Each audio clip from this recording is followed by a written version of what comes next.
The purpose of this podcast is to educate and inform. It is no substitute for professional care by your doctor or your qualified healthcare professional. Never disregard or delay professional medical advice because of something you've heard on this podcast or in any linked material. Guests who speak on this podcast express their own opinions, experience, and conclusions.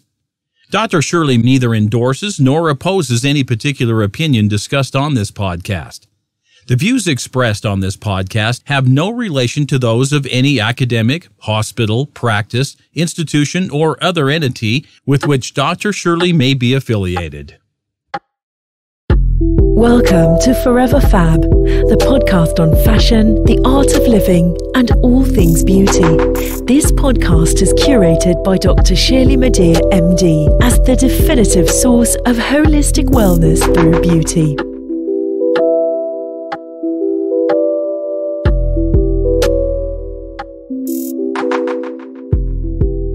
Welcome to the Forever Fab podcast, the podcast dedicated to fashion, the art of living well, and all things beauty.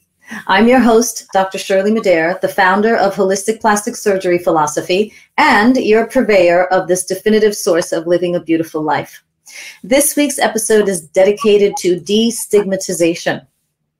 The name of this episode is called Cultivating Mental Wellness During Uncertain Times. This is my interview with Dr. Margaret Seide. So for the past few podcast episodes, I have opened with the same few statements, and I will repeat them again today, as these words remain relevant, salient, and I think important. We remain in exceptional and precautionary times. We must remain dedicated and vigilant. And we must also continue to recover and to heal. This week's topic will explore mental health and wellness, and my guest and expert is Dr. Margaret Seide. Dr. Margaret Seide is a psychiatrist and neurologist based in New York City. She was raised in Brooklyn by Haitian parents and later trained at New York University and Johns Hopkins University. She represents the number 2.0% of Black psychiatrists in the United States and is a highly sought-after expert in her field.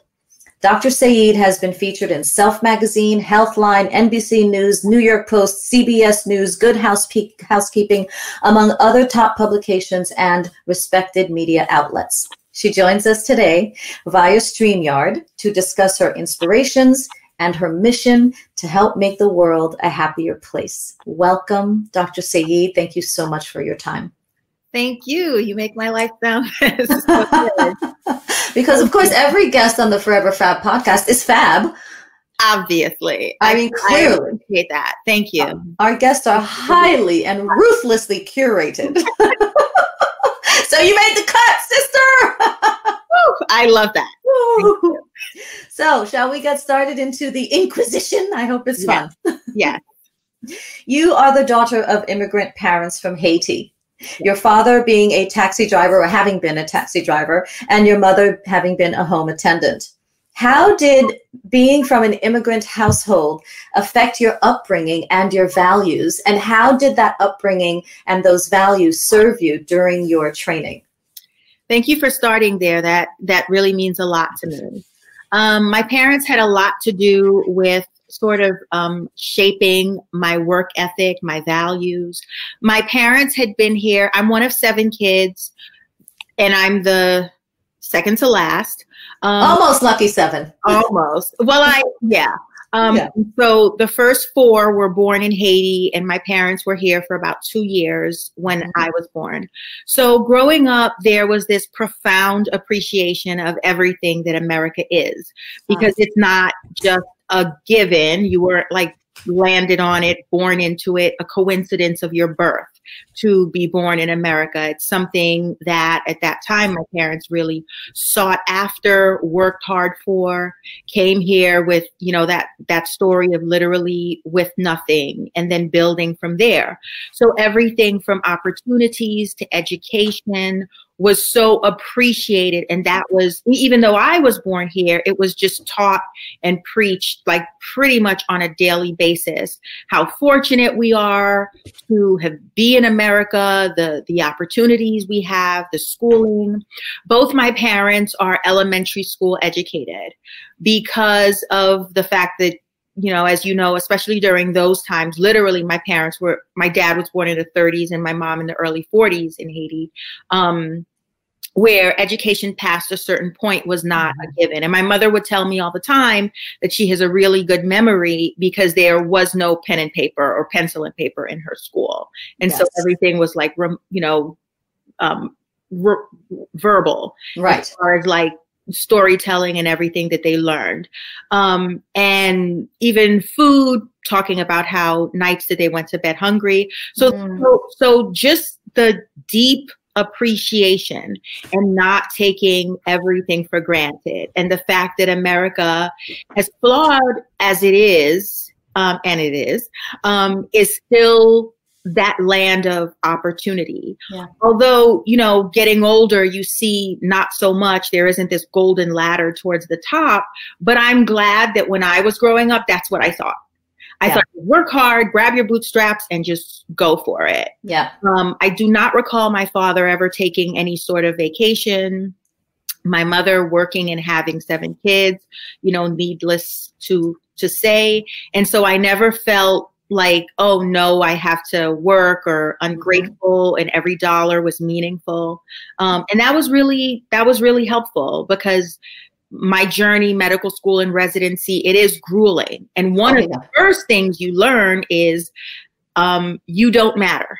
Right. Or you're not that special. Exactly. If you're tired, interesting, that doesn't matter. Your feet hurt, you're bored, you're whatever it is, it doesn't matter. Yeah. And I grew up in a household where it was kind of like, that doesn't matter. Still, what has to be done has to be done. Yeah. Yeah. That is such a profound history. And it completely resonates with me. And I'm so happy that you expressed it as you did, because as you know, as a Haitian woman of myself, I completely understand that education is of quintessential importance in our culture. So I remember growing up, and to your point, I would say, oh, well, you know, I just want to get my hair done today. And my mother would say, well, that doesn't matter. Oh, I want to be able to do this, you know, today. Well, none of that matters, because you might be cute and you might be friendly or you might be nice, but none of that matters, because what truly matters is that which no one can take away from you, and that's in here. Right. Absolutely. So how was the importance of education expressed in your family? I will say that my parents being overwhelmed, and it's funny that story of like the first couple kids are like really nurtured, had no freedoms. Oh yeah. Everything they did was a picture of it was taken. They were followed around. And then my parents kind of, by the time they got to me and my younger sister, it was kind of like, you know, somewhat parented ourselves, learning by example, or not the same level of hovering. Yes. And so I didn't necessarily get the, did you do your homework? And what did you do in the spelling test? And, oh, you only got a 98 on this test. Exactly. But there was this sense of like, don't be a problem. Yes. Don't become an issue. Don't become another worry, another headache. We have enough going on here, and I know I don't want to talk to your principal. Handle it yourself. Exactly. And that idea of handle it yourself was interesting, because I remember, like, you know, remember school notes from the old days. And literally, if I bought my mom or my dad, who were just, you know, functionally literate, and said, I have to, you know, there's something I've got going on at school, sign at the bottom of this page, they would do it, because there was this sense of handle it. Right. And implicit trust. Yes. Use your common sense and appreciate. I was trusted with that. And it was assumed that I was going to make common sense decisions, use my wits, use my brains. And I was, you know, intelligent in school and did well in school and well behaved, because it was like there was no room for anything else. And so that sense of, oh, you've got this. Yes. This gift, this talent. And so what are you going to do with it? And that was like, you know, early on, this question of like, oh, you've got something going on here. What are you going to make of it? And don't squander it. Yeah. And also probably a sense of don't get it twisted. So don't screw this up. Exactly. Yeah. Because we do have a lot to be grateful for, and we have all these opportunities. So make the best of them. The gratitude was endless and daily. My father would, you know, like I said, on a daily basis, preach about how appreciative he was of being in America and having the opportunity to be in America and raise his children in America. Now, that observation of daily gratitude, have you brought that along with you by any chance? Do you keep a gratitude journal? I don't actively keep or don't always, not consistently. At times I have, at times I have not. Yeah. But I will say that on a very regular basis that I am extremely mindful of what my mind is doing.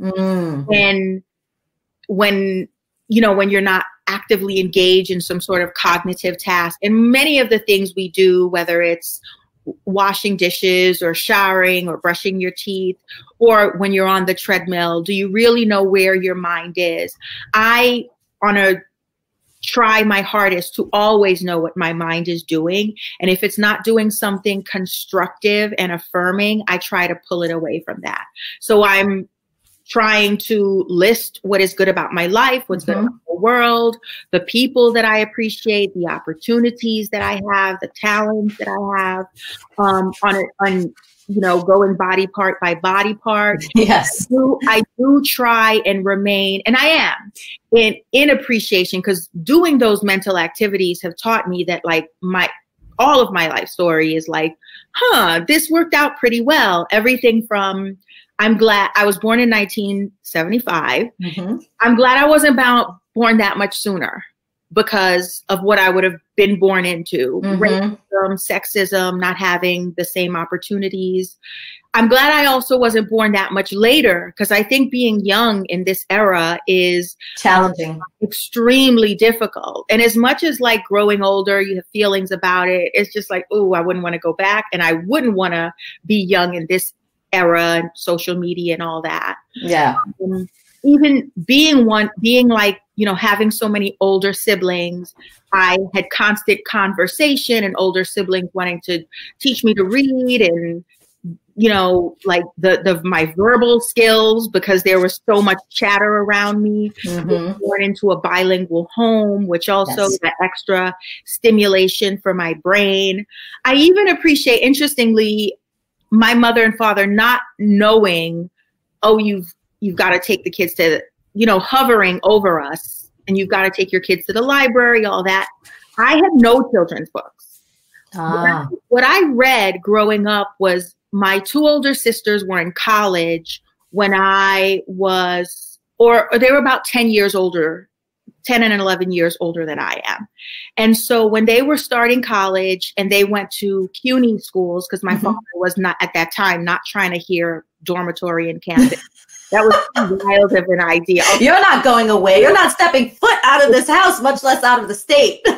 Exactly. I did get to go, but that was again when they were like worn out. They were worn down. Yeah. And so that was also the era of like the explosion of Black literature and the attention. I mean, those writers had been there, but the intention and people selling it on the streets when you went to Manhattan or whatever, selling Maya Angelou, W.E.B. Du Bois.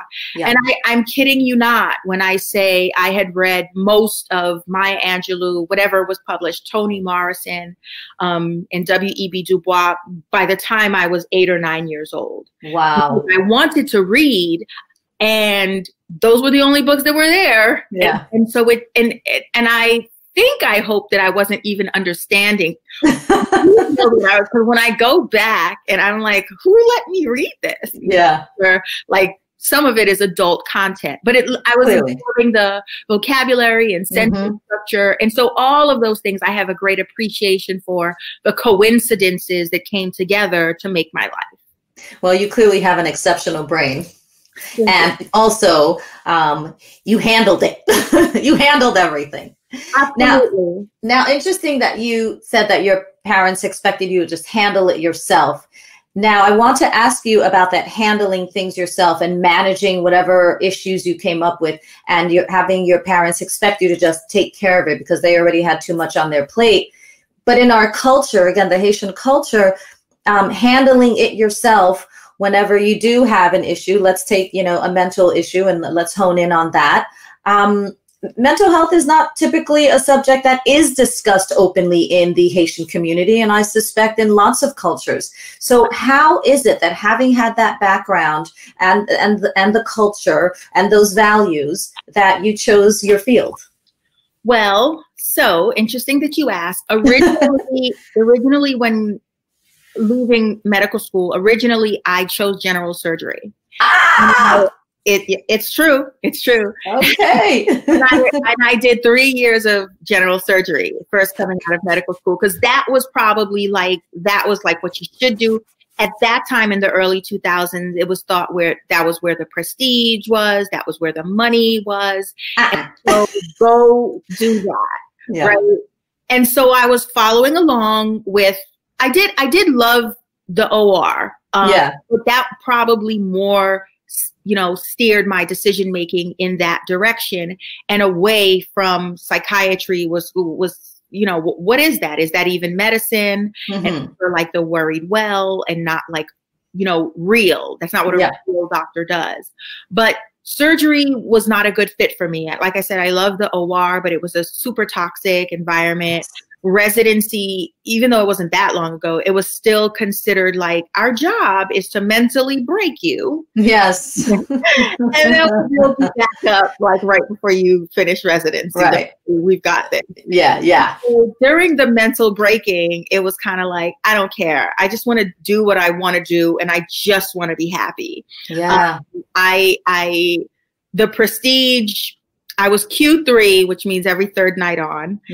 And so you're so exhausted, you're so worn down that it doesn't matter. So I was like, I'm just going to do what I love. And at that time, I loved Oprah and self-help and mind body and working with women. And so I was like, okay, surgery broke me and I don't care anymore. I'm just going to do what I want.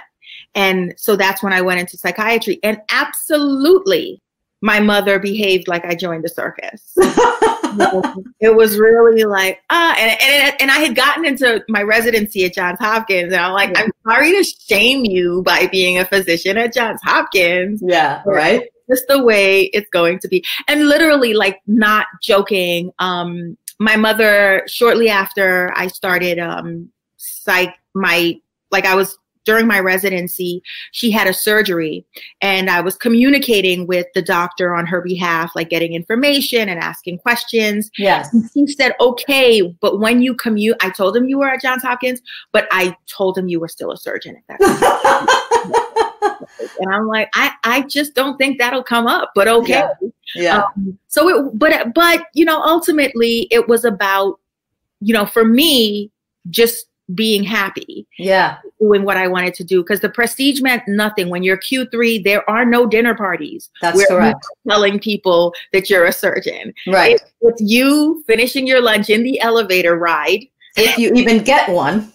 Exactly. And right. It really drove home the point of like, there is something really beautiful about medicine in general, but within it, you really have to find your passion and your niche and something that works for you. Yes. Well, your stories resonate deeply with me. I remember being told, and I can't remember who told me, but I remember choosing plastic surgery ultimately, but I had to go through general surgery. And I remember choosing plastic surgery, and I remember someone saying, "Oh, well, that's like, glorified beautician, right?" I was like, "No, that's not quite it." And nonetheless, yes, doing ultimately what makes you happy. And I need to be surrounded by and involved with and whatever beautiful. I need beauty in my life. And so that's what I resonated towards. But getting back to the experience of being on the journey to your happiness. Sometimes we have to go through the fire.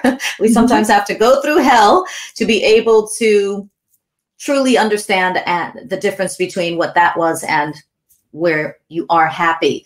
And like you, I experienced quite a number of challenging situations during both surgical trainings, because I did 5 years of general surgery thinking, okay, I've got a couple of things, although they work for me personally, they go against me in this paradigm of medical training. I'm a woman and I'm a woman of color. Those are two strikes, in that world. So I've got to do as much as I can to be even better than average. So yes, I completed 5 years of general surgery and then 2 years of plastic surgery on top of that. And because I wanted to do a lot more cosmetics, I then did a 1-year fellowship on top of that. So the challenges, the difficulties, the psychological Jedi mind tricks of constantly being told you're not good enough and why you here, and to your point, we will break you, has just been rampant throughout training for women and particularly for women of color. So during those 3 years, what was your greatest challenge that you faced, and how did you overcome it? As much sexism and racism as there was in medicine and in surgery, which I think is like a decade or two behind every other specialty. And it persists. I will say that it was hard to know what was what because everyone was brutally treated. I will say the males, white females, it was, and if there was a short resident and it was like, let's make fun of that. And if it was, to anything, you were attacked, and it would literally be like a mean sort of we will make fun of your appearance. We will treat you bad. We will, there was undermine you. Yeah. One doctor during my residency handed me a pair of scissors and said, you should go make your white coat into an apron. I think you should be washing dishes. Yeah. And that was regular. There was a surgical attending, and it wasn't just me, but I think it was me more often. It was in the SICU, surgical ICU. And so it was enclosed. So there was an entrance and an exit. And he would say, get out of my ICU. But what that meant is you were on timeout. And literally you had to go stand in a corner. Wow. And you didn't know if it was going to be 5 minutes or 2 or 3 hours. So you better not move. Or be slumping when he opened the doors to come and find you. Yeah. It was literally so mentally brutal. At that time, Grey's Anatomy was coming out and it was really popular. And everyone was like, are you watching that? Isn't that? Yeah. And I'm like, they can't put what I'm going through on television. No. Because there would be a lot of legal issues. Exactly. Or it would be definitely rated RR. They can't. Yeah. And so, no, I don't want to watch any medical show. And to this day, I don't watch any medical show. I don't either. Because there's something traumatizing about it. Or they make it so light and fluffy. Yeah. From the tailored scrubs to the whatever. And the true experience of it is and again, I'm thinking that residency has changed, although I'm a little removed from it, or surgery or whatever. But at the time, it was like, absolutely not. I don't want to watch more of it when I get home. Of course. Yeah. Yeah. Yeah. To this day, I don't watch anything medical either. And so when people ask me, or even the shows about, Botched or the Swan or anything plastic surgery, I'm like, are you kidding me? That's so interesting that's true for you too. Like not one thing, not one thing. Yeah, I'm not interested. So let's shift gears a little bit, although related to the isms that you and I clearly have both experienced and perhaps still so.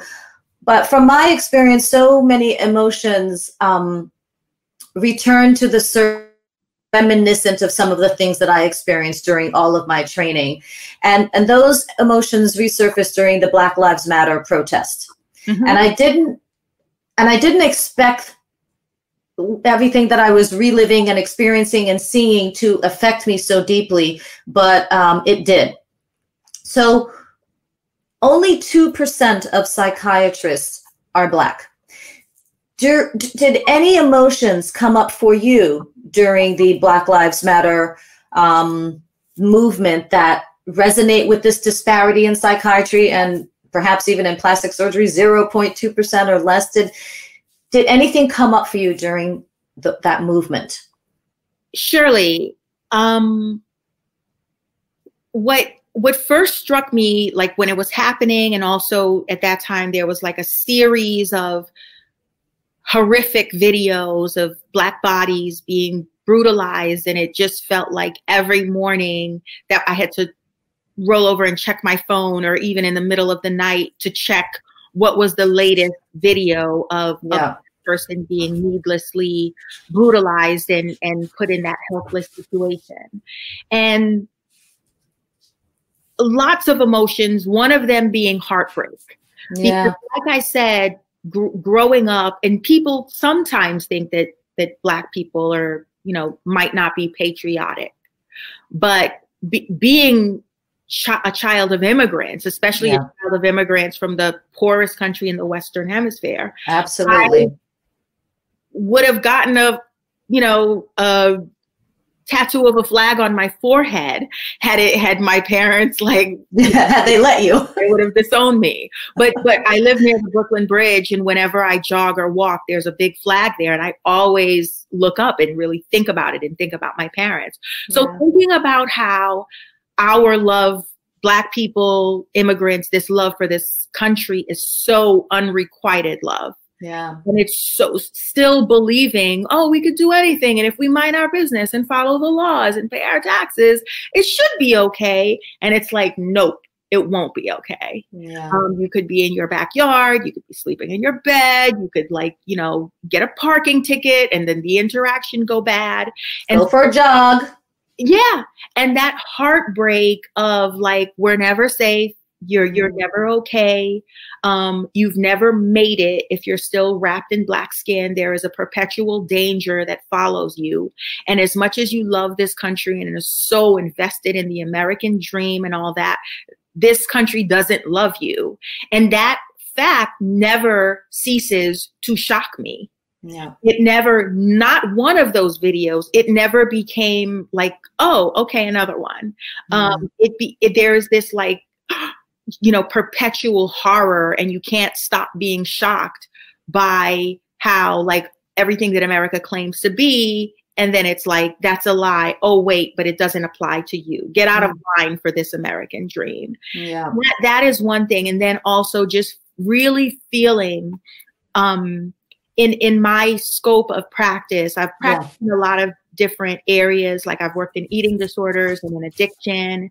And most recently, my private practice was near Wall Street. And it's really, it's Wall Street. So, mostly educated, well-heeled, very high achieving, hardworking, hard on themselves group of people. And that was basically my patient population. And so some of my patients were Black women, and Black women would seek me out because they were looking for another, a comfortable, safe, familiar place. And if they had to talk about racial conflict, they wanted it to feel a little bit more organic or feel understood. And aligned. Yeah. And what I noticed was that I didn't notice in inpatient medicine, because everything's an emergency. If you're in the hospital, you really see more of a full 360 of what a person's going through in their life. And I noticed, even though all my patients were professionals and graduate degrees, the Black women were, and I say Black women only because I've never really had an ongoing talk therapy relationship with a Black man. or not that many men in general, but not a Black man. Yeah. And, the Black women would not take up space. I would give my cell phone number, my email, let me know if you're having any issues, and it would be for a non-minority patient. Oh, okay, just texting you because I just want to give you the heads up. I'll be needing that prescription in 3 weeks. And it's like, okay, just get back to me when it's. And then my Black female patients, even though they were CEO of whatever, it would be, I didn't want to bother you. I ran out 3 weeks ago. There would be this tiptoeing in the world that I would notice that it would, whether it be like an appointment or I didn't want to cancel or I had to cancel or just this sheepishness, even though, again, demographic-wise, it would be like people who were like movers and shakers. When it really came down for them to require something, even if they were paying for a service, whatever it was, there was this like bowed back, chin down approach that was subtle, but definitely there. And that I was like, oh, this is where we're learning it. So this playing small, this sense of contraction and this meekness or this quietness or not wanting to take up space, do you think this is a result of years of microaggressions and macroaggressions? Is this something that we've now internalized that maybe we shouldn't be here? Absolutely, 1,000%. How could we not, right? Yeah. How could we not? It's insidious. It's everywhere. It's anywhere. I recently, not recently, it was maybe a couple years ago, but I'll tell you 2 incidents. The hospital I was working at more recently, not now, but maybe a year or 2 ago, they would have, in common spaces, they would have vendors come and people selling arts and crafts and jewelry and pillows and stuff like that, and scarves, especially during the holidays. And I remember I'm approaching the table now. I'm in the hospital. I'm wearing my white coat. I'm wearing my badge. Yeah. And I'm approaching the table to look at some jewelry. And I instinctively took my hands out of my pockets. Ooh. As a 40-year-old woman in my white coat. And it was something I was like, oh, that just happened. And I don't remember anyone ever teaching me, when you go to a CVS, make sure your hands are not in your pockets. But that is part of what I do. And I caught myself doing it. I didn't even know the other times I've been in drugstores if I was mindful of it, but I know that I do it. But that was the one time that it really stuck out at me. And I was like, I've been programmed to not have my hands in my pocket when I approach items for sale on a table. Another time, again, a job I'm not at anymore, for hiring me, they're not even thinking of like negotiating the sticker price or the pay, the salary that they were saying, this is what we're offering you. When I got to the interview, not only did I not negotiate, I kid you not that they said to me that they were like, okay, we're going to pay you this. And it was $20,000 less than the salary. And I negotiated for them to only give me $10,000 less for what I walked through the door being promised. And at the time I left feeling proud that I had argued for only half off of that. And to this day, like, my heart rate increases when I think about it, because that's so, again, be grateful, keep it humble, don't complain, don't be the angry Black woman, keep your head down, and you're a guest in here. This is not your home. Is so pervasive. And I, have these examples because I've seen it in myself, in things that were not conscious choices and things that were like, this is what my body is doing without me even, my hands just came out of my pocket without me making that decision. The other thing in particular with Black women is, the thing on the very, very surface, if we're just speaking, huge, simple categories and oversimplifying things. The things that separates a Black person and a white person, if all else being equal, same outfits, you don't know their life story, is their appearance, right? Yes, clearly. And that is the Black skin, the hair, the nose, the lips.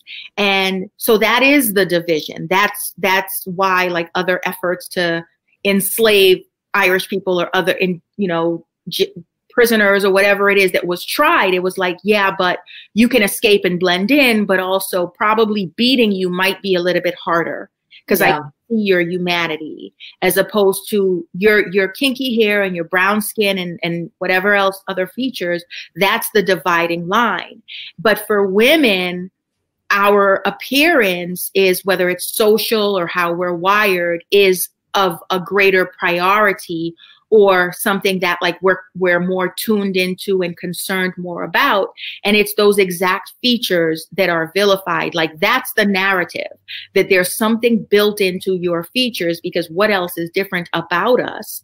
I mean, now there's a big chasm because of so many things, but initially, just, again, everything else stripped away. What else is it except my hair texture and my nose and this color of my skin that is separating us? So that is the perforation and the breaking point. And then we're sent into the world to be like, oh, everything's about your appearance, by the way.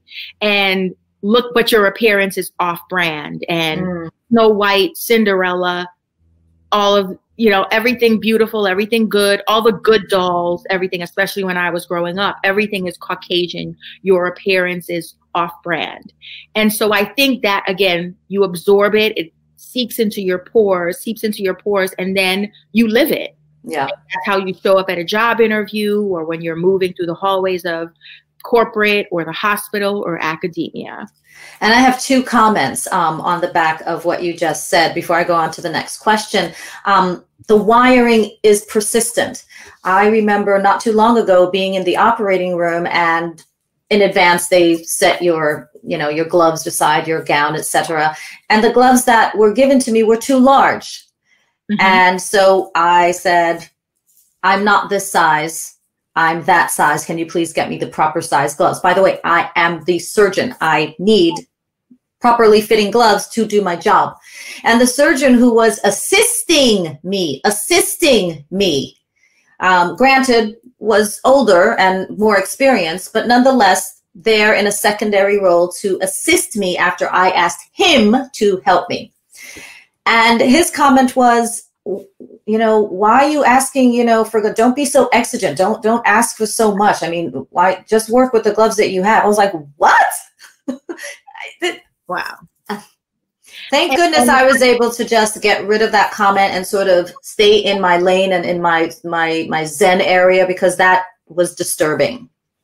That's horrendous. And I just want to add, from my years of surgery and for the audience, that operating in the wrong size gloves is it's not a thing. It's not a thing. It increases the chances of infection, of your fingers not being as nimble, or it's not like, you wanted this color and not that color. It's a big deal for somebody to try to tell you that it's a small deal. Of course.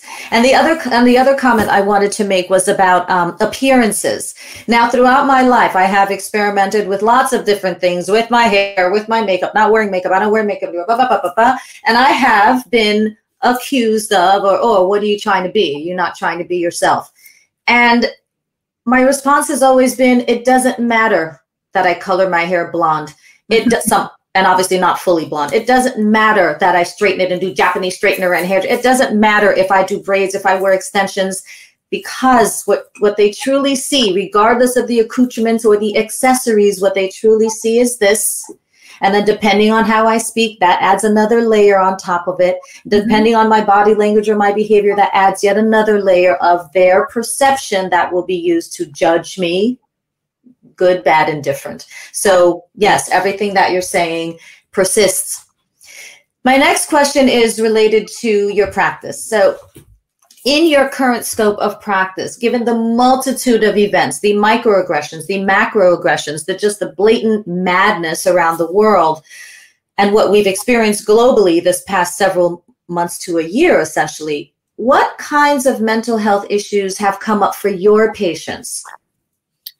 So that's a good question. This has been a really just a wild, radical time that we're all still processing. And I've told lots of my patients, look, this is my first pandemic too. Yeah.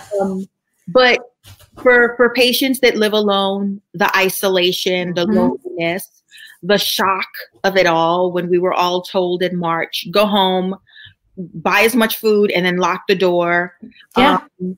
That presented problems to people with compulsive issues, like if patients with eating disorders, which I've worked in eating disorders, so a lot of my patients have, like, you know, whether it's binge eating or not eating, patients who had a borderline a toxic, but, you know, still doing okay in life relationship with alcohol. It was like, well, why shouldn't I give in to every vice, craving, desire? Why not? And it seemed in March and, you know, first couple months, that was a valid question. Yeah. That's a good question. Why shouldn't you have vodka for breakfast? And I think, unfortunately, in social media, there were jokes about, like, you can have vodka, you know, just pour it into your coffee mug. Yeah. I even saw a thing where, you know, pour your coffee into your vodka in your coffee mug and then tape a tea bag string outside of it so that, and it was this joke about there are no rules anymore. And so for that, people who were trying to hold on to the rules, or who having to be somewhere for 8-10 hours a day, put a cap on their behaviors. And people would describe that it just felt like, you know, their desires and the things that they don't want to be doing and their darkest, deepest inclination, someone was feeding them to those inclinations, that they were feeding them to the wolves, that there was like the lifeline of like, okay, I can't do this because I got to be up at this and I have this meeting tomorrow and I can't like binge at my lunch with my people, you know, watching me. And now I'm working feet away from my fridge, or I don't have to socialize and all those things. So a lot of people felt that. People who are married or in complicated relationships or complicated living situations, family, even roommates, that of course intensified everything because everybody was like, you know, what's going on? Yeah. And so a lot of people were also having the issue of, well, how do I know if I'm depressed when the world is so sad?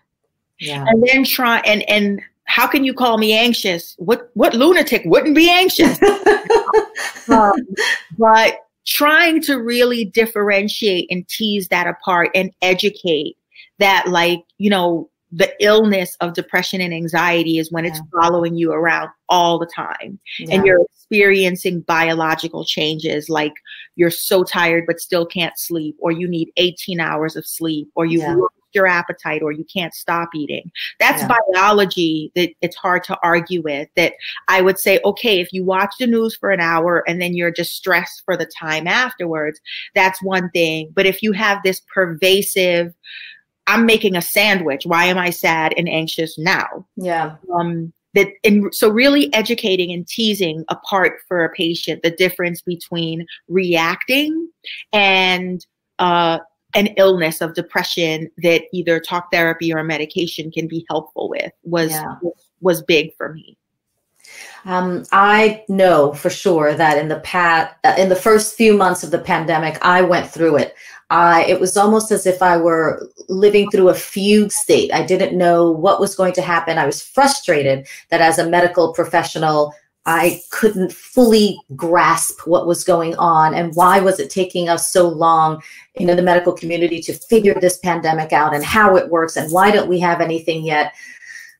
You know, my mind was all over the place. Thankfully, maybe it was my Haitian background that was just like, okay, you know, let's go, snap out of it. This is not serving you and it's not serving anyone. So get to step in and figure it out. Did anything come up for you personally during those first few months, or were you so busy with the inundation of, you know, patients going through what they were going through that you didn't have time to really feel out what you were experiencing? Well, I would say initially my top reaction was shock. Was just like, wait, what is happening? Yeah. Like every morning, wake up, like, oh, that wasn't a dream. Okay. Yeah. But I must say that I have, just keeping in touch with a lot of supportive people around me. And also, I feel like what I do in many ways is a blessing, because it's almost like the way a personal trainer has to be in shape. Yes. And though a personal trainer is probably going to be in good shape because of what they do and because of the education they're giving to their patients. I must say that for me, like, I didn't fall all the way in, because I had to show up and be there for patients, for other people, and really, really connecting with the importance of what I did, and being a lifeline, and, being that if it's my job to catch you, I have to make sure my arms are okay. Absolutely. And then all the discussion about, here's what you should do. You still should have a bedtime. Okay. Yeah. You still should be eating meals and drinking water, and M&Ms is not dinner. and get some movement, and, try to go outside and try to FaceTime and connect with people, and go outside, get some sun. All of that education that I was doing on a regular basis was seeping into me, and I was hearing it. And that's why I know that how you talk to yourself is the most important thing, because that really kept me anchored. The fact that all day, for hours a day, I was telling people, you've got to sleep. Turn off the Netflix, okay? You've tried to be productive, and where's your desk, and what did you have for breakfast? That was really constructive and helpful for me. Please speak to the repercussions of primarily on mental health related to all of the disruptions that we've experienced in the past several months, whether it's a disruption in family life and being able to see family, and feel family and hug family, career, essentially being, unemployed for months, socialization and lack of socialization, and also on the social end, social media and the doom scrolling. And if we're not going to watch television because it's too depressing, let me go to social media and feel crappy about that. So speak to some of those repercussions that you've heard, your clients speak to. So probably the truest thing I could say is that we don't know yet. Right. Yeah. This is so unprecedented. Just like, I don't want to bring up anything scary, but what does COVID do to the body a year after? Yeah, we don't know. Any answer?